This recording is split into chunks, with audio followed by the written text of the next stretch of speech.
Pesquisadores da Fiocruz, na Bahia, cruzaram um arquivo de vacinados com um de hospitalizados, produzindo um estudo que eu vinha reclamando que ninguém tinha feito até agora para verificar a eficácia das vacinas. Eles merecem palmas? Não. Muito boa a pesquisa, mas eu não assinaria esse trabalho. Vou explicar o motivo depois de apresentar o estudo e seus resultados. No final de agosto, o estudo foi publicado em MedArchive, pronuncia-se MedArchive, um serviço gratuito que armazena estudos médicos que ainda não passaram por revisão por pares. São chamados pré-prints. O estudo analisou apenas 2 vacinas, a Coronavac e a AstraZeneca, possivelmente porque as demais vacinas são muito recentes no Brasil. Os números impressionam. O trabalho viu o que aconteceu com 50 milhões de vacinados com a AstraZeneca e 25 milhões com Coronavac entre janeiro e julho de 2021. Neste vídeo, eu vou falar apenas dos resultados para imunizados, que são os que tomaram 2 doses e aguardaram 14 dias. A eficácia é bem baixa com apenas 1 dose e não vale a pena entrar nisso. No blog deste canal, você encontrará mais detalhes e estatísticas completas, inclusive para quem tomou só 1 dose. O estudo afirma que, para quem tem menos de 80 anos, ambas as vacinas foram altamente eficazes contra os 3 eventos adversos que interessam: hospitalização, internação em UTI e morte. A pesquisa mostrou para a AstraZeneca uma eficácia entre 88% e 90% para esses 3 eventos adversos, enquanto a Coronavac ficou entre 73% e 74%. No entanto, acima de 80 anos, a pesquisa diz que a eficácia da Coronavac para a morte baixa para 67%. E acima de 90 anos foi de apenas 34%, enquanto a AstraZeneca se saiu bem melhor, com 90% e 65%. Essas informações me parecem corretas. Onde está o problema? Bem, ninguém afirmou nada, mas quem lê o texto do estudo, fica com a impressão de que é uma vacina superior à outra. E isso não é verdade. Os autores do estudo não fizeram a ressalva de que é um erro comparar os resultados por conta da diferença de prazos de imunização. Os mais idosos foram imunizados com Coronavac antes, bem antes, cerca de 3 meses antes, em relação à AstraZeneca. Seja porque tomaram a vacina primeiro, seja porque a segunda dose foi aplicada, em média, com 27 dias, ao invés de 84 da vacina inglesa. No texto do estudo, há pistas para se chegar a estes fatos, mas a sua importância foi omitida. Assim, os mais idosos que tomaram AstraZeneca só vieram a completar a imunização em junho, enquanto os que tomaram Coronavac, isso ocorreu lá atrás, em março. Entendeu? Claro que esses 3 meses de diferença favorecem muito a AstraZeneca, considerando a hipótese de que todas as vacinas perdem eficácia com o tempo. Por isso, eu não assinaria esse estudo sem este esclarecimento. Bem, como fica a ética diante dos interesses envolvidos? Nesse ramo lucrativo de remédios e vacinas, é comum estudo que só fala a verdade, embora seja uma verdade com recheio cremoso de maionese. Esses estudos costumam ter, para ser publicados, eles exigem que o autor faça uma declaração de interesse. E nessa declaração de interesses consta a revelação de que 4 dos autores são funcionários da Fiocruz, que fabrica a AstraZeneca. O coordenador do trabalho é um deles.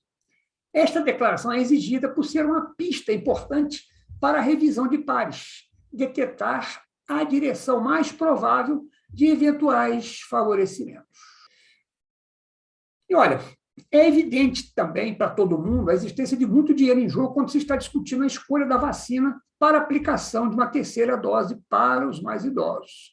Reparem que o título da pesquisa é revelador de seu foco em idosos. O título é Influência da idade na eficácia e duração da proteção das vacinas. Bem, no Brasil, o que está acontecendo? Enquanto o governo de São Paulo quer aplicar a Coronavac, o Ministério da Saúde fala em aplicar qualquer uma, menos a Coronavac como dose de reforço. Olha só a quantidade de interesses envolvidos e quanto dinheiro tem nisso. Na Inglaterra, a AstraZeneca adoraria ter argumentos para defender a sua vacina contra qualquer outra, não só no Brasil, mas no planeta. Estudos costumam vir a calhar para atender a esse propósito. Bem, vou parar por aqui, daqui por diante vou apresentar duas omissões que eu notei. O sopé da figura 1 do estudo mostra um número impressionante de pesquisados cujo placar é Coronavac 25 milhões contra 50 milhões da AstraZeneca. No entanto, esse placar encolhe em 45 milhões e se inverte considerando os imunizados com a segunda dose. Aí fica Coronavac 20 milhões contra 10 milhões de AstraZeneca. Números que foram omitidos, mas podem ser calculados a partir de percentuais perdidos no meio do texto do estudo. É claro que chamaria a atenção revelar que dos 50 milhões que tomaram a AstraZeneca, 40 milhões não foram imunizados com 2 doses. Por quê? Porque não deu tempo. Estavam imunizados há coisa de apenas 1 mês e pouco, prazo insuficiente para ocorrer a perda de eficácia da vacina. Entendeu? Da mesma forma, o estudo silencia quanto aos efeitos nos resultados finais provocados por uma enorme diferença de perfil etário entre os dois grupos. Havia muito mais idosos entre os vacinados com Coronavac.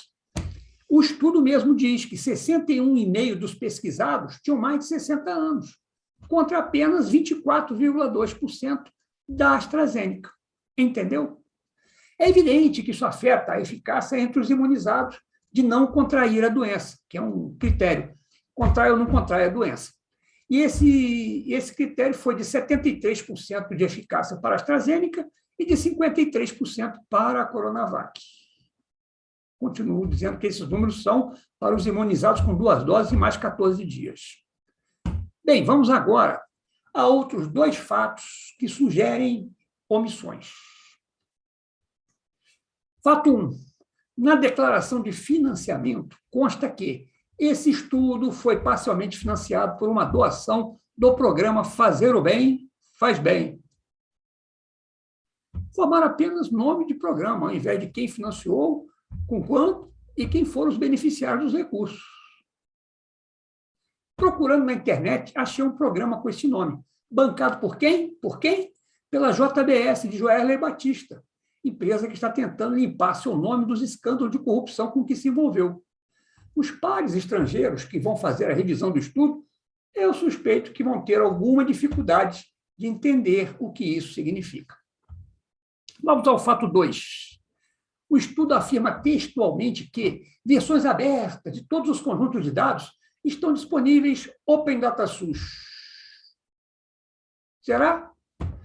O arquivo de vacinados substitui a identificação das pessoas vacinadas por um código, por questões de sigilo e privacidade.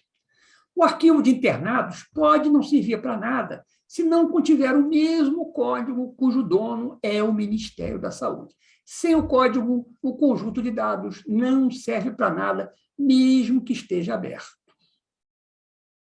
Se é assim tão fácil obter esses arquivos, como sugere a Fiocruz, e esse conjunto de dados é de enorme interesse público, por que será que ninguém os analisou até agora, além da Fiocruz? Quem quiser tentar, precisa entender mais de dados do que de vacinas, mas suspeito que o requisito principal vai ser a boa vontade do Ministério da Saúde de fornecer acesso aos dados acompanhados dos tais códigos. Bem, meu objetivo é revelar fatos de interesse que escaparam à imprensa. Para não incompridar o vídeo, omiti os detalhes, mas eles estão lá postados no blog do canal. Aqui, os detalhes, tudo consta do site. Os fatos indicam que, com base nesta pesquisa da Fiocruz, não dá para embarcar em uma viagem na maionese de comparar as duas vacinas, muito menos afirmar que uma vacina seja inferior à outra. A Fiocruz não fez isso. Mas